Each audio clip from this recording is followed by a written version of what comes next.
come up with a framework for the construction of 10,000 classrooms next week. Now, this comes just days after President Uhuru Kenyatta directed officials to ensure that this is done and construct the classes as grade 5 pupils are set to join junior secondary school next year.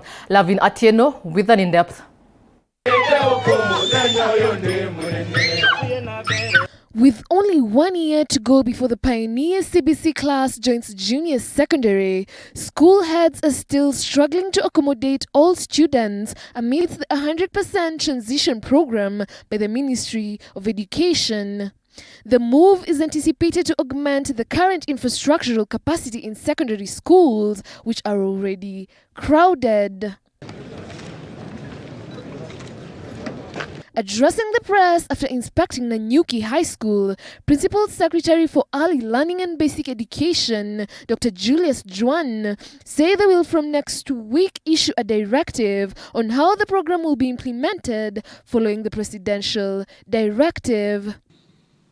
And to ensure that we adequately prepare the country for the next phase of CBC, which is the junior high school, and to further facilitate the 100% transition from primary to secondary, I hereby order and direct as follows: that the Ministry of Education, jointly with the Ministry of Interior and the National Treasury, shall establish a framework for the construction of over 10,000 classrooms needed to provide the additional learning space for the 1 million new students set to join junior secondary.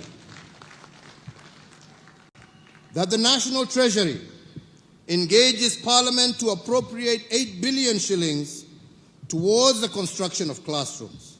On course to operationalize the directive that was given by His Excellency the President on Mashujaa Day on the construction of an extra 10,000 classrooms in our schools.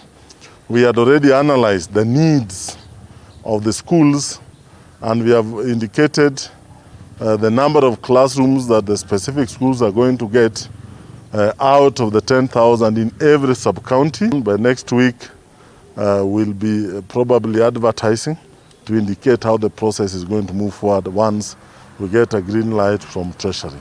Juan also pointed out that local contractors will be hired from all sub-counties to supervise and construct the 10,000 classrooms in each sub-county so that money goes back to the counties.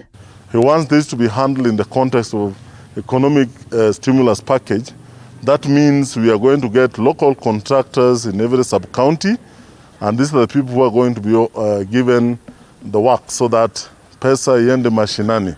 I think that is extremely critical.